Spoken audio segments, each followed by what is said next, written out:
இது ஆல்ரெடி நம்ம சொல்லியிருக்கோம். பட் நான் வந்து எந்த வித டாக்டரும் படிக்கலை, டாக்டர் பட்டம் வாங்கலை. குறிப்பாக சொல்லப்போனால் பேசுகிறதுக்கு தயங்கக்கூடிய ஒரு விஷயந்தான் இந்த செக்ஸ். தலையணுன்னா எல்லாருக்கும் ஹாப்பினஸ் தானே. வியூவர்ஸ் என்ன உங்ககிட்ட தான் கேட்டுட்ருக்கேன், கரெக்டு தானே? ஸோ அப்படியும் ஹாப்பியாக இருக்க முடியுங்கிறதுக்காக தான் எக்ஸாம் சொன்னேன். அதுக்காக எல்லாரும் அவங்க சொன்னாங்க நான் 4 பொண்டாட்டி கட்ட போகிறேன் அப்படிலாம் சொல்லாதீங்க. ஆனால் ஒரு சில இடத்துங்கள ஆண்களுக்கு வந்து கண்டிப்பாக அவங்களோட அந்த ஆண்குறி எந்திக்கும் போது கண்டிப்பாக ஐயோ நான் எங்கே இருக்கேன், எனக்கு ஆட்டோமேட்டிக்காக இந்த மாதிரி இருக்குது அப்படிங்கும்போது அவங்க ட்ரெஸ்ஸையும் மீறி அவங்களுக்கு வந்து ஒரு விஷயத்த அதை காட்டி கொடுக்கும். 40 இல்லைங்க, 100 வயசில் கூட காதல் வரும். இன்றைக்கி யாருக்கிட்டையாவது போய் 2 பிள்ளை பெருமான்னு சொன்னால் யார் என்ன தெரியுமா சொல்லுவோம்? ஐயோ என்னாலாம் முடியாதுமா, 1க்கு மேலே முடியாது அப்படி.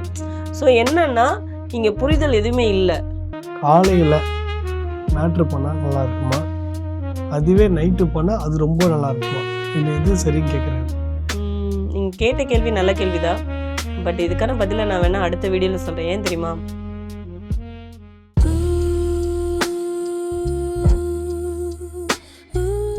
ஹாய் காய்ஸ், எல்லாருக்கும் வணக்கம். வெல்கம் டு ரகசிய மந்திரம் சேனல். வாங்க சப்ஸ்கிரைப் பண்ணுங்கள், லைக் பண்ணுங்கள், ஷேர் பண்ணுங்கள். சரி, ஓகே, உங்களுக்கு ரகசிய கேள்விகள்லாம் கேட்க வேண்டிய டைம் வந்துருச்சு. இப்போ நம்ம சோஃபியா மேம் நம்ம எதிர்க்க உட்காந்துருக்காங்க. வாங்க நிகழ்ச்சிக்குள்ளே போகலாமா? நான் உங்கள் நவீன், ஜெய் நவீன். வாங்க உள்ளே போகலாம். வணக்கம் மேம், எப்படி இருக்கீங்க? ஹாய், நான் நல்லா இருக்கேன், ரொம்ப கிரேட்டாக இருக்கேன். Super ma'am. மேம் நான் ஒயிட்டு, நீங்கள் black. Why ma'am? Black and ஒயிட்டா? இருக்கலாம். சரிங்க மேம். மேம் ஆக்சுவலி நம்ம ரகசிய மந்திர சேனலுக்கு ஒரே ஒரு கிளாரிட்டி மட்டும் நீங்கள் கொடுக்கணும். ஓகே. என்ன கிளாரிட்டினா, வியூவர்ஸ் ஃபுல்லாக உங்களை கேட்குற கேள்வி என்னென்னா, நீங்கள் டாக்டர் அப்படின்னு கேட்குறாங்க. அதை வந்து கொஞ்சம் தெளிவாக சொல்கிறீங்களேன். இது ஆல்ரெடி நம்ம சொல்லியிருக்கோம். பட் நான் வந்து எந்த வித டாக்டரும் படிக்கலை, டாக்டர் பட்டம் வாங்கலை, நான் டாக்டரே இல்லை.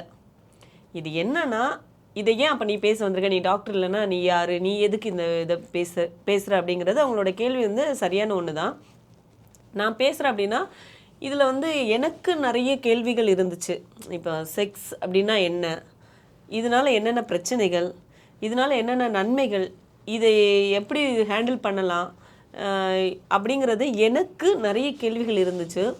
ஸோ என்னோடய கேள்விகளாக இருக்கட்டும், இல்லை எனக்கு தெரிஞ்ச பதில்களாக இருக்கட்டும், என்னோடய அனுபவமாக இருக்கட்டும், இதெல்லாம் பேசுகிறதுக்கு இங்கே எல்லாருமே தயங்கக்கூடிய ஒரு விஷயந்தான் இந்த செக்ஸ். செக்ஸ் என்றால் என்ன இப்படிங்கிற விஷயத்த பேசுகிறதுக்கு இங்கே எல்லாருமே தயங்குறோம். ஆனால் நிறைய இடத்துல பிரச்சனைகள் ஆரம்பிக்கிறதுக்கும் முதல் பெரிய காரணம் இந்த செக்ஸ் தான். ஸோ காமம், இச்சை, இந்த மாதிரி விஷயங்கள் தானே இதில் வந்து பிரச்சனைகள் ஆரம்பிக்குது. ஸோ இந்த மாதிரி பிரச்சனைகள்லேருந்து நம்மெல்லாம் விடுபடணும். ஸோ இங்கே வந்து எல்லாரும் ஒரு இனமாக முடிஞ்சளவுக்கு நம்மளோட கேள்விகளை வந்து நமக்கு தெரியாத விஷயங்களை தெரிஞ்சுக்கணும் அப்படிங்கிறதுக்காக தான் நான் ஒரு சில இடங்களில் தயங்கின விஷயம், இல்லை தெரிஞ்சுக்கணும் ஏங்கின விஷயம், இல்லை புரிஞ்சுக்கணும் அப்படின்னு நினச்ச விஷயம், இதெல்லாம் வந்து என்னோடய அனுபவத்து மூலமாகவும், இல்லை எனக்கு தெரிஞ்ச விஷயங்களையும் நான் மற்றவங்க கிட்ட கேட்டு தெரிஞ்சுக்கிட்ட விஷயத்த தான் மக்களுக்கு எடுத்து சொல்லணும்னு ஆசைப்பட்டேன். ஸோ நிறைய பேரோட கேள்விகளுக்கு ஒரு பதில் சொல்லக்கூடிய இடத்துல நான் இருக்கேன் அப்படிங்கிறது எனக்கு ஒரு ஹாப்பினஸ்ஸு. இதில் வந்து நான் டாக்டர் படித்து தான் சொல்லணும் அப்படின்னு இல்லை. இப்போ நீங்கள் அதில் நம்ம பார்க்குற ஒவ்வொரு எபிசோட்லேயுமே நீங்கள் வந்து அதாவது மக்களை நீங்கள் வந்து நான் பண்ணியிருக்க A to Z வீடியோஸ் எல்லாமே நீங்கள் போய் பாருங்கள். பார்த்தீங்கனாலே தெரிஞ்சிடும். ஒரு டாக்டராக வந்து நான் பேசியிருக்க மாட்டேன். அனுபவபூர்வமான நிறைய விஷயங்களை உங்களோட ஷேர் பண்ணியிருப்பேன். நான் அதில் நிறைய விஷயத்த சொல்லியிருப்பேன். இந்த விஷயங்கள் வந்து எனக்கு தெரியாது, ஸோ நான் மற்றவங்க கிட்டேருந்து கற்றுக்கிட்டேன், தெரிஞ்சுக்கிட்டேன், இல்லை இது எனக்கு தெரிஞ்ச விஷயத்த நான் உங்களுக்கு ஷேர் பண்ணுறேன், இது என்னோடய அனுபவத்துலேருந்து வந்தது அப்படிங்கிறது தான் நான் உங்களுக்கு சொல்லியிருக்கேன். எந்த விதத்துலையும் யாரும் இதை தப்பாக எடை போட வேணாம். நான் டாக்டர் அப்படிங்கிறது நான் வந்து டாக்டர் இல்லை. எனக்கு தெரிஞ்ச நான் புரிஞ்சுக்கிட்ட என்னோடய அனுபவத்தை உங்களுக்கு எடுத்து சொல்கிறேன். Super ma'am.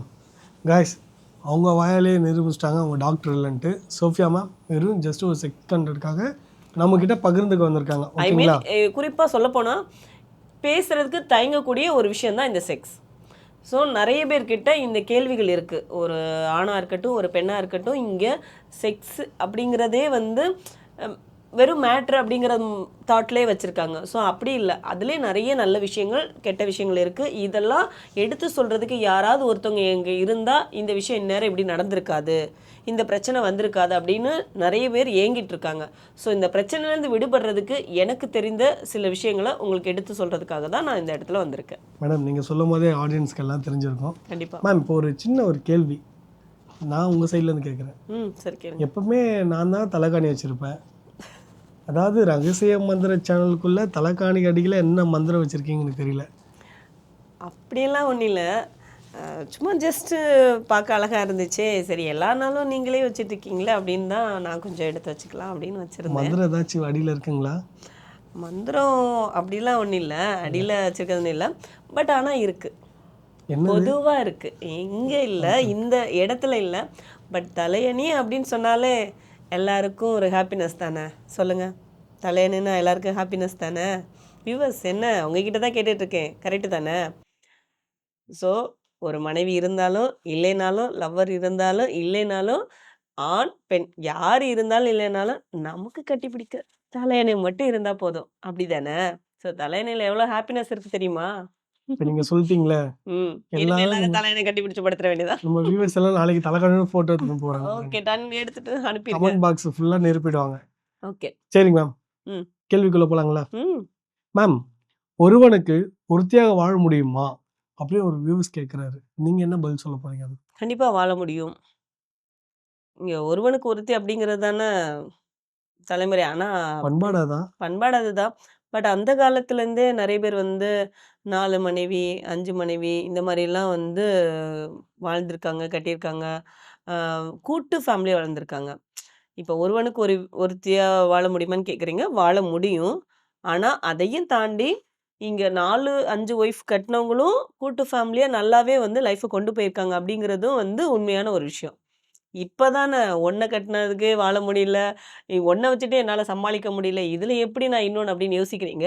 பட் இந்த காலத்துலேயும் இல்லை, அந்த காலத்துலேயும் சரி, ஒன்றுக்கு மேற்பட்ட மனைவிகள் இருந்தும் லைஃப்பை வந்து ஃபேமிலியாக, கூட்டு ஃபேமிலியாக எல்லாருமே சேர்ந்து லைஃப்பை வந்து ஹாப்பியாக வாழ்ந்திருக்காங்க. ஸோ அப்படியும் ஹாப்பியாக இருக்க முடியுங்கிறதுக்காக தான் எக்ஸாம் சொன்னேன். அதுக்காக எல்லாரும் அவங்க சொன்னாங்க நான் 4 பொண்டாட்டி கட்ட போகிறேன் அப்படிலாம் சொல்லாதீங்க. பட் அவங்க அதையும் ஹேண்டில் பண்ணி ஹாப்பியாக கொண்டு போயிருக்காங்க. பட் ஒருவனுக்கு ஒருத்தி தான் வந்து கரெக்டான ஒரு விதிமுறை.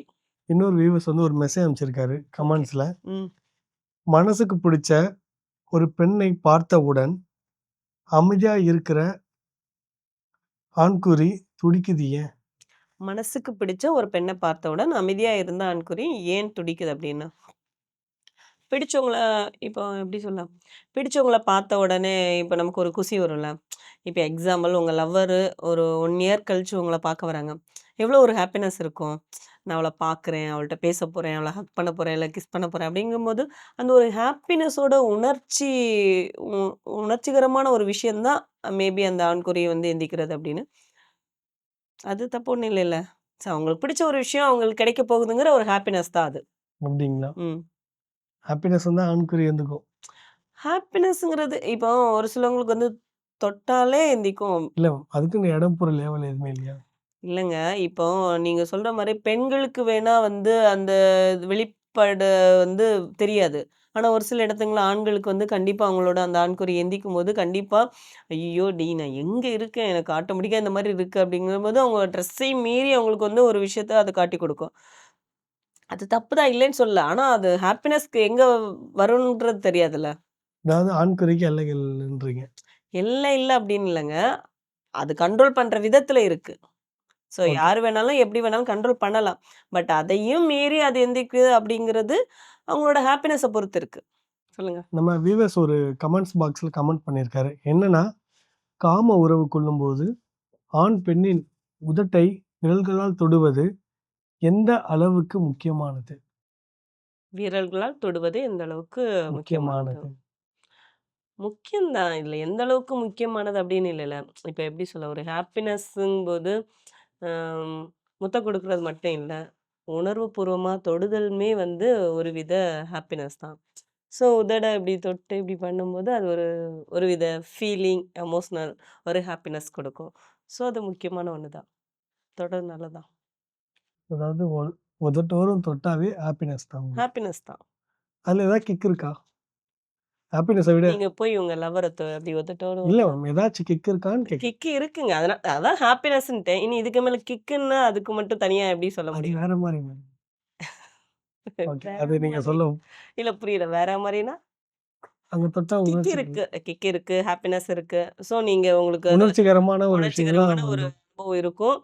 நான் வேணா உங்களுக்கு சொல்றேன். உங்களுக்கு ஒய்ஃபா, லவர் இருந்தா நீங்க போயி அவங்கள அன்பா அ தொடும்போது, ஹக் பண்ணும்போது நீங்க வேணா இப்படி லைட்டா உதட்ட தொட்டு பாருங்க. அவங்களுக்கு அது ஒரு கிக் ஏறுதா இல்லையான்னு அது பார்த்துக்கலாம். ஒரு பூஸ்ட் எனர்ஜியா இருக்கும். பூஸ்ட் எனர்ஜி தான். Okay super. தொடலாம். ம். மேடம், வியூவர்ஸ் வந்து கமெண்ட் பாக்ஸ்ல ஒரு கமெண்ட்ஸ் அனுப்பிச்சிருக்காரு. சோல்மேட் எந்த அளவுக்கு முக்கியம்? ஐ மீன் பாய் ஃப்ரெண்ட் எந்த அளவுக்கு முக்கியம் அப்படிதானே? ஸோ பாய் ஃப்ரெண்ட் கண்டிப்பா முக்கியம் தான். என்னன்னா, இப்போ அன்பா பேசுறதுக்கு நமக்கு ஆள் நெறைய இருக்காது. நல்லது கெட்டது எடுத்து சொல்றதுக்கு ஆள் இருக்காது. "இத இப்படி பண்ணு, இல்ல இத இப்படி பண்ணக்கூடாது" அப்படின்னு சொல்றதுக்கு நமக்கு ஒரு ஆள் தேவ. "நீ சாப்பிட்டியா? தூங்குனியா? என்ன பண்ற?" என்ன பண்றேன்னு கேட்கறதுக்கு இங்க ஆள் இருந்தாலே நம்ம வந்து ஒரு விதத்துல ஹாப்பி ஆயிருவோம். இல்ல நம்ம இப்ப நம்ம ரொம்ப ஒரு தனிமையா ஒரு ஃபீல் இருக்கும்ல. எனக்கு யாருமே எனக்கு என் கூட வந்து பேசுறதுக்கு ஆள் இல்ல. என்னை என்னான்னு கேட்கறதுக்கு ஆள் இல்ல. நான் சாப்பிட்டேனா, தூங்குனேனா, இருக்கேனா அப்படின்னு கேட்கறதுக்கு கூட இங்க ஆள் இல்லைன்னு வெறுமையா வந்து தன்னை தனிமையா மைண்ட் செட் பண்ணி ஃபீல் பண்றவங்களுக்கெல்லாம் கண்டிப்பா ஒரு பாய் ஃப்ரெண்ட் இருந்தா ரொம்ப ஒரு ஹாப்பியா இருக்கும். ஏன்னா, அவங்க இவங்களோட கேரிங்க எடுத்துப்பாங்க. எப்படின்னா, "நீ என்ன பண்ணிட்டுருக்க? சாப்பிடலைன்னா அந்த டைமிங்க்கு சாப்பிடுன்னு சொல்றது." இல்ல அவங்களுக்கு உடம்பு சரியில்லைன்னா அவங்கள வந்து இந்த மாரி உடம்பு சரியில்லாம இருக்க, நீ வந்து உன்ன கவனிக்கணும். இல்ல அவங்க வந்து இப்போ இன்னும் ஒரு 2 ஒரு 4, 5 டைப்பா இருக்குன்னு சொல்லுங்களேன். ஒரு எக்ஸாம்பிள் வந்து, ஒண்ணு அவங்க வர முடியாத சூழ்நிலை இருந்தா ஃபோன்ல வந்து கைட் பண்ணுவாங்க. என்ன பண்ற? ஏது பண்ற? சாப்பிட்டியா? தூங்குனியா? எந்திரிச்சியா? எங்க போன? எங்க வர? இன்னைக்கு என்ன வேலை பார்த்த? எங்க இருக்க? அப்படிலாம் அவங்க கேட்கும்போது நமக்கு என்னன்னா, ஒரு வித ஹாப்பி இருக்கும். நம்மள வந்து அவங்க கைட் பண்ணிட்டு இருக்காங்க. ஸோ என்ன வந்து அவன் ஃபாலோ பண்ணிட்டு இருக்கான். எனக்காக அவன் டைம் ஸ்பெண்ட் பண்றான், பேசுறான், டைம் எடுத்துக்கிறான் அப்படிங்கிறது ஒரு ஹாப்பினஸ் இருக்கும். இன்னொன்னு அதையும் தாண்டி இப்ப பக்கத்துல இருக்காங்க அப்படின்னா, அவங்களால வர முடியும்னா, அவங்க வந்து அவங்கள கேரிங்கா பார்த்துக்கிறது, சமைச்சு குடுக்குறது, ஸோ அவங்க கூட சேர்ந்து கைகோத்து வெளிய நடந்து போறது, அவங்களுக்கு பிடிச்ச விஷயங்கள பண்றது, ஒரு பார்க்கு கூட்டு போறது. இப்படி நெறைய விஷயங்கள் இருக்கும். தியேட்டரு, சினிமா இந்த மாரி விஷயங்கள் இருக்கும். இல்ல அது ஒரு தனிப்பட்ட இடமா இருந்தா, அவங்க ஒரு அன்ப வெளிப்படுத்துவாங்கல்ல. ஒரு ஹக்கு, கிஸ்ஸு, ஒரு மடியில தூங்குறது, அந்த அரவணைப்பு. இதெல்லாம் கூட ஒரு ஹாப்பினஸ் குடுக்கும்ல. ஸோ கண்டிப்பா பாய் ஃப்ரெண்ட் இருந்தா ரொம்ப ஹாப்பியா தான் இருக்கும். ஒரு பாய் ஃப்ரெண்ட் புனிதமான ஒரு மட்டுன்னு இல்ல. அதுவே பாய்க்கு கேர்ள் ஃப்ரெண்ட் இருந்தாலும் ஹாப்பி தான். ஸோ போத் ஆஃப் ஈக்குவல் தான். இப்ப நான் நான் எதிர்பார்க்குற மாரி தான், அங்க ஒரு ஆணும் இன்னொரு பெண்ண எதிர்பார்ப்பாங்க. ஸோ எனக்கு கிடைச்ச மாரி அவனுக்கும் கிடைச்சா அவனும் ஹாப்பி தான். ஸோ அதனால 2 பேர் சைடுக்கும் ஒரு ஒரு அன்பு இருந்தா ஹாப்பினஸ் கிடைக்கும். 40 வயசுல கூட காதல் வருமா? 40 இல்லங்க, 100 வயசுல கூட காதல் வரும். ம். ஏன் ஊன்றீங்க? அன்பு, காதல் இதெல்லாம் வந்து எந்த வயசுல, எப்ப எப்ப வேணாலும் வரலாம், எப்படி வேணாலும் வரலாம், யார் மேல வேணாலும் வரலாம். அந்த காதல் எதுக்காக மேம் வருது? இல்ல நீங்க யோசிக்கிற மாரி, நீங்க எப்படி தெரியுமா ஒரு விஷயத்த பார்க்குறீங்க? காதல், அன்பு எல்லாமே ஒரே பாயிண்ட் ஆஃப்ல முடிச்சுறீங்க. காமம் அப்படிங்கிற பாயிண்ட் ஆஃப்ல முடிச்சுறீங்க. பட் என்ன பொறுத்தவரைல அது காமம் மட்டும் இல்லங்க. அன்பு, ஆசை இதெல்லாம் வந்து நெறைய இடத்துல, நெறைய விதமா நமக்கு தேவைப்படும். அதாவது காமத்த மட்டுமே வச்சு பார்த்து லவ் வரப்போறதில்ல. ஒரு வித தேடல், புரிதல், அன்பு அ இங்க வந்து பேசுறதுக்கு தான் ஆள் இல்ல. உண்மைய சொல்லப்போனா இந்த உலகத்துல முன்னாடி அப்படி இல்லங்க. அந்த காலத்துலலாம் மொபைல் ஃபோன் இல்ல. மொபைல் ஃபோன் இல்லாம இருந்தது. ஸோ எல்லாருமே கூட்டு ஃபேமிலியா சேர்ந்து இருந்து சாப்ட்டு, உங்களோட விஷயங்கள் நம்மகிட்ட பகிர்ந்துக்கிறது, அவங்களோட விஷயங்கள் எல்லாமே பகிர்ந்துக்கிறது, ஒரு ஃபேமிலி மெம்பர்ஸா இருந்து எல்லாருமே வந்து ஒண்ணுக்குள்ள ஒண்ணா வந்து நெறைய விஷயங்கள ஷேர் பண்ணி பகிர்ந்துக்கிட்டாங்க. நல்லது கெட்டத எல்லாருமே எடுத்து சொல்லும்போது, இத பண்ணு, இத பண்ண வேணாங்கிறத இங்க வந்து எடுத்து சொல்றதுக்கு டைம் இருந்துச்சு. ஆனா இப்ப என்னன்னா, டைமே இல்ல. எந்த அளவுக்கு விஞ்ஞானம் அதிகமாகி போச்சோ, அந்த அளவுக்கு நோய்களும், பிரச்சனைகளும், கமிட்மெண்ட்டும் நெறைய ஆயிட்டே இருக்கு. ஸோ நம்ம என்ன நெனைக்கிறோம்னா, அன்னைக்கு வந்து துவச்சு, அரைச்சு, ஆட்டி, தண்ணி இறைச்சு இப்படியெல்லாம் செஞ்சவங்களுக்கு வந்து எந்தவித நோயும் இல்ல. நார்மல் டெலிவரி அப்பலாம் 12, 18 பிள்ளைங்கலாம் பெத்திருக்காங்க. இன்னைக்கு யாருகிட்டயாவது போய் 2 பிள்ளை பெறுமான்னு சொன்னா யார் என்ன தெரியுமா சொல்லுவோம்? "ஐயோ! என்னாலாம் முடியாதும்மா. 1க்கு மேல முடியாது" அப்படி. ஸோ என்னன்னா, இங்க புரிதல் எதுவுமே இல்ல. பேசுறதுக்கு டைம் கொடுக்க மாட்டேங்கிறோம். எல்லாருமே சாப்பிடும்போது 5 பேர் கையிலயும் 5 மொபைல். அதாவது சின்ன குழந்தையிலேருந்து பெரிய குழந்தை வரை. நான் ஏன் சொல்றேன்னா, நீங்க கேட்டீங்கல்ல 40 வயசு அப்படின்றது யாருக்கும் எப்ப வேணாலும் வரலாம் அந்த லவ்வு. இப்படிதான் வரணும், இப்படிதான் வரக்கூடாது அப்படின்லாம் இல்ல. அவங்களுக்கான ஒரு வித தேடல் இருக்கும்ல. இப்ப இந்த வயசுல கூட அவன் ஏன் அவனுக்கு 80 வயசாச்சு அவனுக்கு பாருங்க லவ் கேட்குதா அப்படின்னு நம்ம கேட்குறோம்ல. ஆனா அவருக்கு ஒரு வித தேடலு, ஒரு புரிதலுக்கான ஒரு ஆள் இருக்கும். வேணும்னு ஒரு மனசு ஏங்கும்ல. இப்போ எனக்கு 80 வயசு ஆயிருச்சு. ஆனா என் பக்கத்துல யாருமே இல்ல. அப்ப எனக்கு ஒரு மாரி ஃபீல் ஆகும்ல. என் பெத்த பிள்ளைங்க யாரும் இல்ல, இல்ல ஒய்ஃப் இல்ல, வாட்டெவர் யாருமே இல்ல. நான் அமைதியா தனியா இருக்கேன் அப்டின்னா, எனக்கு கண்டிப்பா தேடல்ங்கிற ஒரு மைண்ட் செட் இருக்கும். ஸோ அந்த டைமிங் அந்த நேரத்துல லவ் வந்தா அது தப்பே இல்ல. அது நல்ல விஷயம் தான். எல்லாருக்குமே எல்லா நேரமும் எல்லாம் கிடைக்கும் அப்டிங்கிறது இல்ல. ஆனா எப்ப வேணாலும் யாருக்கு வேணாலும் லவ் வரதுல எந்த தப்பும் இல்ல. நல்லது தான். இன்னொரு முக்கியமான விஷயம் மேம். நம்ம வியூவர்ஸ் ஒருத்தர் அனுப்பிச்சிருக்காரு. காலையில மேட்ரு பண்ணா நல்லா இருக்குமா? அதுவே நைட்டு பண்ணா அது ரொம்ப நல்லா இருக்குமா? இதுல எது சரின்னு கேட்குறாரு. நீங்க கேட்ட கேள்வி நல்ல கேள்வி தான். பட் இதுக்கான பதில நான் வேணா அடுத்த வீடியோல சொல்றேன். ஏன் தெரியுமா? அத பத்தி இன்னும் கொஞ்சம் நான் ஆராயணும். ஸோ ஆராய்ஞ்சுட்டு அப்புறம் சொல்றேன். ஓகே? Okay Sophia ma'am. ரொம்ப நல்லது. கேட்ட கேள்விக்கெல்லாம் டக்கு டக்குன்னு பதில் சொல்லிட்டீங்க. ஓகே. சார் கொஞ்சம் வெயிட் பண்ணுங்க. அடுத்த எபிசோட்ல பார்க்கலாம். நீங்க கேட்ட கேள்விக்கு பதில் வரும். மேடம் ஆராய்ஞ்சு அலசி கரெக்ட்டான ஒரு ஆன்சர் உங்களுக்காக சொல்லுவாங்க. நம்ம ரகசிய மந்திரத்தில எதா இருந்தாலும் கமெண்ட் பாக்ஸ்ல கமெண்ட் பண்ணுங்க, சப்ஸ்கிரைப் பண்ணுங்க, லைக் பண்ணுங்க, ஷேர் பண்ணுங்க. எனிவே டவுட்னா கமெண்ட்ஸ் பண்ணுங்க. லைவ்ல கூட பேசிக்கலாம். ஒண்ணும் பிரச்சனை இல்ல. இப்படிக்கு உங்க ஜெய் நவீன். பாய்.